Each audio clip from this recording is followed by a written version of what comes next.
नमस्कार मित्रों, मैं हूं एडवोकेट ब्रिजेश यादव। आपके अपने यूट्यूब चैनल ब्रिज एलएलबी पर आप सभी का तहे दिल से स्वागत करता हूं। दोस्तों, क्या आप एक लोन के डिफॉल्टर हैं? क्या आपने किसी बैंक या फिर एनबीएफसी से लोन ले रखा था, या फिर आपने किसी बैंक या फिर एनबीएफसी से दोस्तों क्रेडिट कार्ड्स ले रखे थे? और ऐसे में कहीं न कहीं आगे चलकर हुआ क्या? आपकी स्थिति परिस्थिति खराब हो गई, आपके फैमिली, आपके परिवार में कोई बहुत बड़ी मेडिकल इमरजेंसी आ गई, या फिर आपका काम-धंधा, आपका जॉब लॉस हो गया दोस्तों, या फिर आपने कोई व्यापार, कोई बिज़नेस किया था, उसके अंदर भारी भरकम नुकसान हो रहा है।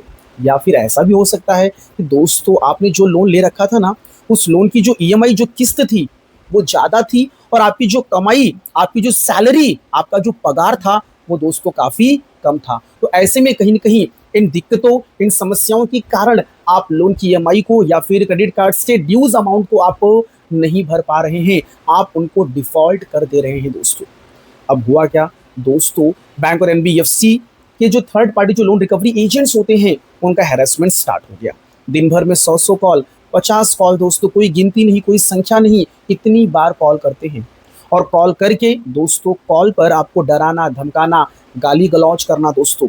ये कह देना कि आपके ऊपर केस मुकदमा कर देंगे, आपके ऊपर एफआईआर कर देंगे, आपको जेल भिजवा देंगे। और साथ ही साथ वो ये भी कहते हैं कि आपके घर पे होम विजिट करेंगे। आप जहाँ पे जॉब करते हैं, आप जहाँ पे आपका जो ऑफ़िस है, आपका जो वर्किंग प्लेस है, जो एम्प्लॉयमेंट का जो प्लेस है, वहाँ पर भी विजिट करेंगे और सभी लोगों को बता देंगे कि आप एक लोन के डिफ़ॉल्टर हैं दोस्तों। डियर फ्रेंड्स, इन सारी समस्याओं से आप जूझ रहे हैं, आप इनसे गुजर रहे हैं, और आपके दिमाग में ये चल रहा है कि थोड़ी बहुत कहीं से यदि राहत मिल जाए, थोड़ी बहुत मदद मिल जाए, थोड़ा बहुत समय मिल जाए, तो मैं यहाँ-वहाँ से कहीं से भी पैसे अरेंज करके, मेहनत करके, यहाँ-वहाँ से अपने सोर्स ऑफ इनकम को पूरी बढ़ाने की कोशिश करूँगा, और पैसे अरेंज करके मैं जो भी बकाया जो राशि है बैंक और एनबीएफसी का, इसका मैं रीपेमेंट भुगतान करवा दूँगा। बट आप थोड़ी राहत चाहते हैं, आप थोड़ा समय चाहते हैं, तो दोस्तों इसके लिए reserve bank of India RBI ने कुछ आपको राहत दी है। दोस्तों इसको लेकर कुछ आपके अधिकार, कुछ राइट्स हैं। ये लोन रिकवरी एजेंट जो आपको हैरास कर रहे हैं ना, इनको कैसे सबक सिखाना है, इनके खिलाफ में कैसे एक्शन लेना है, इसको लेकर आपके दोस्तों राइट्स और अधिकार हैं। डियर फ्रेंड्स, आपकी स्थिति परिस्थिति खराब चल रही है, अभी पैसे आपके पास नहीं हैं, आपको कुछ समय चाहिए, आप इस मामले में थोड़ी बहुत आप राहत पाना चाहते हैं दोस्तों इसको लेकर रिजर्व बैंक ऑफ इंडिया ने क्लियर कट गाइडलाइंस दे दी है दोस्तों। तो इसी के बारे में आज हम इस वीडियो लेक्चर्स के अंदर डिटेल्ड में और विस्तार में बात करेंगे कि आपके राइट्स और अधिकार क्या हैं इन लोन रिकवरी एजेंट्स के खिलाफ में। यदि ये आपके साथ में दुर्व्यवहार करे, आपके ऊपर टीका टिप्पणी करे और सार्वजनिक तौर पर आपको बदनाम करे, आपकी इमेज को स्पॉइल करे, आपकी इज्जत, आपकी खुले समाज में, भरे समाज में आपको बेइज्जत करे दोस्तों, सिर्फ इस लोन डिफ़ॉल्ट के संबंध में, जो कि इसके पीछे एक जेन्युइन रीज़न था। कोई व्यक्ति मजबूरी वश लोन की ईएमआई को डिफ़ॉल्ट करता है, कोई इंटेंशनली जानबूझकर ईएमआई को डिफ़ॉल्ट नहीं करता है। व्यक्ति की स्थिति परिस्थिति खराब चल रही है, इस रीज़न से वह व्यक्ति ईएमआई को डिफ़ॉल्ट करा, ना कि वह व्यक्ति विलफुल डिफ़ॉल्टर है दोस्तों। बस इस रीज़न की वजह से उस लोन के डिफ़ॉल्टर को, लोन के बोरोवर को प्रताड़ित किया जाता है, परेशान किया जाता है, डराया और धमकाया जाता है, जो कि पूरी तरीके से रिज़र्व बैंक ऑफ इंडिया की clear cut guidelines, rules and regulations के खिलाफ है, उनकी पॉलिसी के अगेंस्ट में है दोस्तों, गैर कानूनी है और ये पूरी तरीके से अवैध है।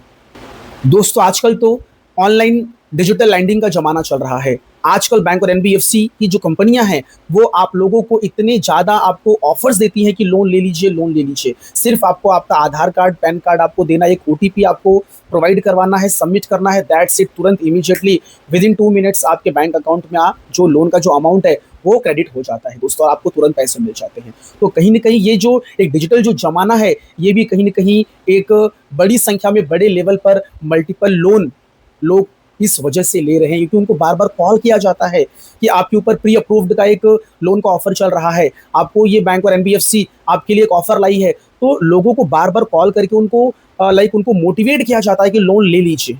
तो इस वजह से लोग क्या करते हैं, लोन ले रहे हैं। तो कहीं न कहीं एक ये डिजिटल लैंडिंग का जो ज़माना आ गया है, इस वजह से लोगों को लोन की आदत सी लग गई है दोस्तों।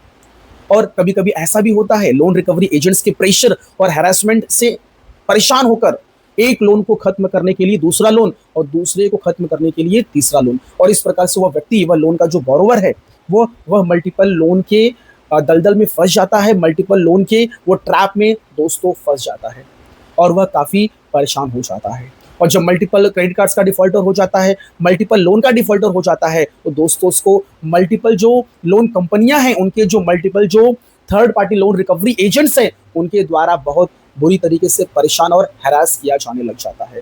तो चारों तरफ से परेशानी ही परेशानी दोस्तों। तो यदि आप सिंगल लोन के डिफ़ॉल्टर हैं, सिंगल क्रेडिट कार्ड्स के डिफ़ॉल्टर हैं, दोस्तों मल्टीपल लोन के डिफ़ॉल्टर या फिर मल्टीपल क्रेडिट कार्ड्स के डिफ़ॉल्टर हैं, तो कहीं न कहीं दोस्तों आपके राइट्स, आपके अधिकार हैं और रिजर्व बैंक ऑफ इंडिया ने आपको कुछ राहत दी है दोस्तों, तो उसी के बारे में हम थोड़ा-सा चर्चा कर लेते हैं। डियर फ्रेंड्स, एक बात ज़रा समझ लीजिए कि यदि जैसे ही आपका 1 या फिर 2 ईएमआई डिफ़ॉल्ट हो गया है या फिर आपका ईएमआई डिफ़ॉल्ट होने वाला है, तो इसके संबंध में तुरंत इमीडिएटली आपको बैंक और एनबीएफसी को आपको सूचित करना है, आपको इन्फॉर्म करना है, आपको प्री इंटीमेट करना है दोस्तों। उनको बताना है कि क्या दिक्कत समस्याएँ आपके साथ में चल रही हैं। क्रेडिट कार्ड्स का डिफ़ॉल्ट क्यों हो रहा है? लोन की ईएमआई आप क्यों नहीं भर पा रहे हैं? इसके पीछे की मेन जो जड़, जो मेन जो कॉज़ है, वो आपको बताना है दोस्तों। तो इसके लिए आपको तैयार करना है प्री इंटीमेशन रिक्वेस्ट लेटर या फिर दोस्तों लीगल प्रायर नोटिस। दोस्तों उस नोटिस के अंदर आपकी दिक्कत समस्याओं को आपको लिखना है, आपको बताना है कि आप क्यों नहीं भर पा रहे हैं और कितना समय लग सकता है।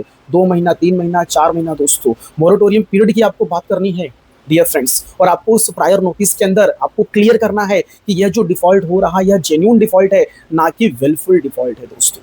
यदि लोन रिकवरी एजेंट्स आपको परेशान कर रहे हैं, हैरेस कर रहे हैं, तो हैरेसमेंट के संबंध में आपको वहाँ पे लिखना है और थोड़ी बहुत आपको रिजर्व बैंक ऑफ इंडिया की जो गाइडलाइंस है रिकवरी को लेकर, उनके कुछ 2-4 जो इंपॉर्टेंट जो गाइडलाइंस है, वो आपको मेंशन करना है दोस्तों। सो डियर फ्रेंड्स, ये जो प्रायर नोटिस मैं आपको बनाने के लिए बोल रहा हूँ ना, ये आपके लिए आगे चल के फ्यूचर में लीगल सेफ्टी के लिए भी काम आएगा और कहीं न कहीं थोड़ा बहुत आपको समय, वक़्त आपको मिल जाएगा यदि आपकी स्थिति, परिस्थिति बहुत खराब चल रही है। आपको कुछ समय भी मिल जाएगा और लोन रिकवरी एजेंट्स का जो हैरेसमेंट है, वह स्टॉप हो जाएगा, बंद हो जाएगा दोस्तों।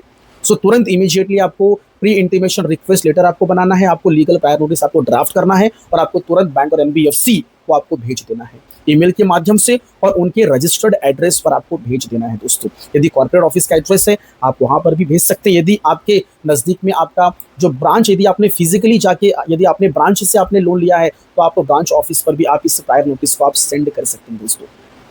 तो चीज़ें तुरंत इमीडिएटली उनके रिकॉर्ड में जाएंगी और आपके पास भी एक रिकॉर्ड मेंटेन होगा, आपके पास भी एक एविडेंस, एक दस्तावेज, एक सबूत तैयार होगा कि आपने अपने इस लोन डिफॉल्ट के संबंध में बैंक और एनबीएफसी को आपने सूचित कर दिया।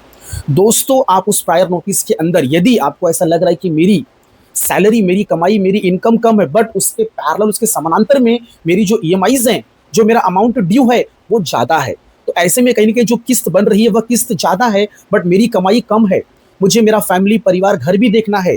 अब जो पैसे आ रहे हैं, मतलब बोलते हैं ना, मोर देन 50% यदि पूरे पैसे आपके फैमिली एक्सपेंस, पारिवारिक खर्च में चले जा रहे हैं, तो आप ईएमआई कैसे भर पाओगे?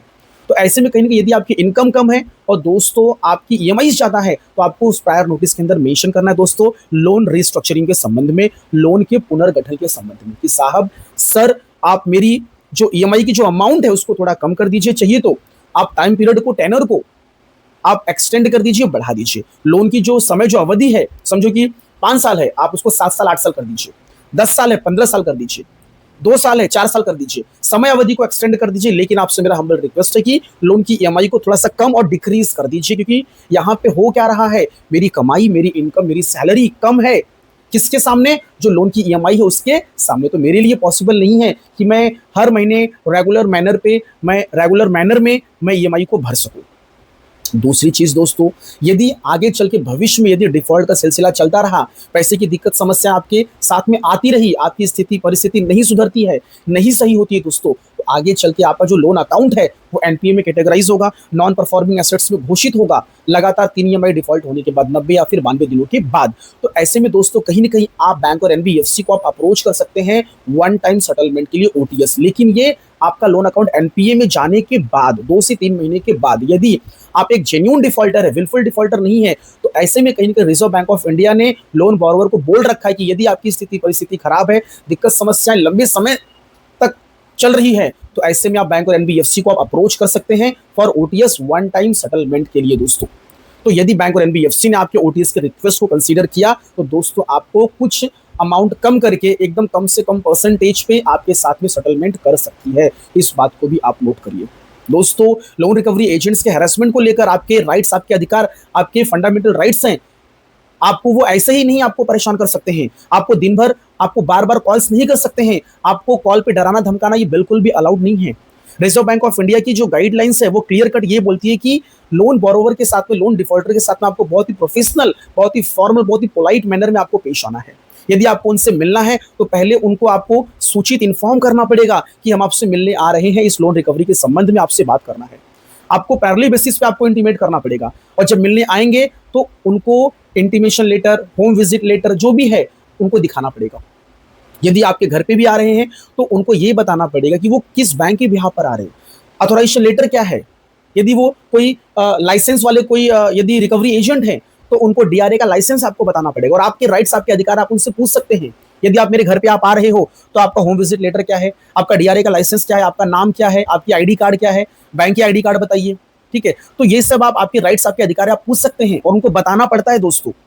दूसरी चीज, आपके वर्किंग प्लेस पर, आप जहां पे जॉब करते हैं, आपका जो एम्प्लॉयमेंट का जो प्लेस है, जो लोकेशन है, वहां पे उनको बिल्कुल भी अलाउड नहीं है जाना। आपके आपके फ्रेंड्स, आपके दोस्त, आपके पड़ोसी, आपके रिलेटिव्स किसी के भी नंबर पे वो कॉल नहीं कर सकते हैं, बिल्कुल भी अलाउड नहीं है। आपके कॉन्टैक्ट लिस्ट में एक्सेस करके वहां से डेटा हैक करके चुरा के वो आपके जो कॉन्टैक्ट लिस्ट में जो नंबर्स हैं उसके ऊपर वो कॉल नहीं कर सकते, ये बिल्कुल भी अलाउड नहीं है। ये करना मतलब कि आपकी प्राइवेसी, आपकी कॉन्फिडेंशियलिटी को ब्रीच करना, जो कि पूरी तरीके से गैर कानूनी है, गलत है, इलीगल है, अवैध है, ये बिल्कुल भी अलाउड नहीं है। तो लोन रिकवरी करना है, लोन की अमाउंट को रिकवर करना है तो बहुत ही पोलाइट मैनर में, हम्बल रिक्वेस्ट मैनर में आपको ये रिकवरी की प्रक्रिया को अपनाना है दोस्तों। तो ये चीज को लेके रिजर्व बैंक ऑफ इंडिया ने क्लियर कट अपनी गाइडलाइंस दी है। दूसरी चीज दोस्तों, मैं प्रायर नोटिस आपको बार बार क्यों कह रहा हूं, देखिए लीगल प्रायर नोटिस बैंक और एनबीएफसी को भेजने से, उनको बताने से क्या होता है मालूम क्या, बैंक और एनबीएफसी के रिकॉर्ड में उनके पास एक पॉजिटिव मैसेज आता है कि ये लोन का बोरोवर, ये लोन का डिफॉल्टर एक जेन्युइन पर्सन है, इसकी दिक्कत समस्याएं चल रही है, इसलिए सामने से खुद ये बैंक को इंटीमेट कर रहा है, अपनी दिक्कत समस्याओं को बता रहा है। तो उनकी रिकॉर्ड में भी जा रहा है, आपके पास भी रिकॉर्ड मेंटेन हो रहा है, तो आप उनकी नजर में एक जेन्युइन पर्सन कहलाएंगे, एक पॉजिटिव पर्सन कहलाएंगे दोस्तों। यदि आप रिप्लाई जवाब नहीं देते हैं तो दिक्कत समस्या बढ़ेंगी, आगे चलकर फिर लीगल नोटिस आना स्टार्ट हो जाएंगे और फटाफट इमीडिएटली तुरंत आपके खिलाफ में लीगल एक्शन स्टार्ट हो जाएगा। तो प्रायर नोटिस भेजिए, और भेजने से क्या होता है, थोड़ा समय मिल जाता है, आप आपके मतलब बोलते ना कि आपके फेवर में एक पॉजिटिव एक मैसेज आता है कि ये जो लोन का जो बोरोवर है ये एक अच्छा पर्सन है, ये एक जेन्युइन पर्सन है दोस्तों। इसीलिए आपको प्रायर नोटिस तुरंत इमीडिएटली आपको बैंक और एनबीएफसी को आपको सर्व कर देना चाहिए, आपको भेज देना चाहिए। तो विलफुल डिफॉल्टर बिल्कुल मत बनिए। देखिए, आप उनको प्रायर नोटिस नहीं भेजेंगे, दूर भागेंगे, आप उनसे कनेक्ट नहीं होंगे, कोऑर्डिनेट नहीं करेंगे, तो लीगल नोटिस आना स्टार्ट हो जाएगा। लीगल नोटिस आएगी, उसमें भी आप कनेक्ट नहीं होंगे, रिप्लाई फाइल नहीं करेंगे, जवाब नहीं देंगे, loan recall notice, demand notice, arbitration की नोटिस, सेक्शन 25 की नोटिस, यदि ये सब नोटिस आ रही है तो इसका रिप्लाई जवाब आपको आपके वकील, आपके एडवोकेट के माध्यम से आपको जवाब रिप्लाई फाइल करना चाहिए। तो अगर आप कुछ भी चीज का रिस्पॉन्स रिवर्ट नहीं कर रहे हो आप, तो बैंक और एनबीएफसी क्या समझेगी, वो ये समझेगी कि आप एक विलफुल डिफॉल्टर हैं, आप एक चीटर, आप एक फ्रॉडर हैं। तो चीजों को इग्नोर बिल्कुल मत करिए। यदि आप एक जेन्युइन पर्सन है, आपका जेन्युइन डिफॉल्ट है, आपकी स्थिति परिस्थिति खराब चल रही है, दिक्कत समस्याएं आपके साथ में आई हुई है, तो इसके संबंध में बैंक और एनबीएफसी को बताइए। दोस्तों, कुछ लोग ये प्रश्न पूछते हैं कि सर मोबाइल नंबर चेंज किया, एड्रेस चेंज किया तो कोई दिक्कत होगी क्या। दोस्तों, मोबाइल नंबर चेंज करना, एड्रेस चेंज करना, ये आपका मौलिक अधिकार, आपका फंडामेंटल राइट्स है दोस्तों। वो आपकी इच्छा है, आपको मोबाइल नंबर चेंज करना, एड्रेस चेंज करना, वो आपको कर लीजिए, कोई दिक्कत नहीं है। लेकिन दोस्तों, आपको बैंक और एनबीएफसी से किसी भी वे में, एनी हाउ वे, किसी भी वे में, किसी भी तरीके से आपको उनसे कनेक्ट रहना है। आप चाहे तो मोबाइल नंबर के व्हाट्सएप के थ्रू कनेक्ट होइए, आप ईमेल आईडी के थ्रू कनेक्ट होइए, आपका मोबाइल नंबर व्हाट्सएप का, आपका ईमेल आईडी अपडेटेड होना चाहिए। बस उनकी तरफ से जो भी मेल मैसेज आ रहे हैं वो आपको मिलना चाहिए, और आप आपकी तरफ से उसका रिवर्ट, उसका रिप्लाई आप देते रहिए दोस्तों।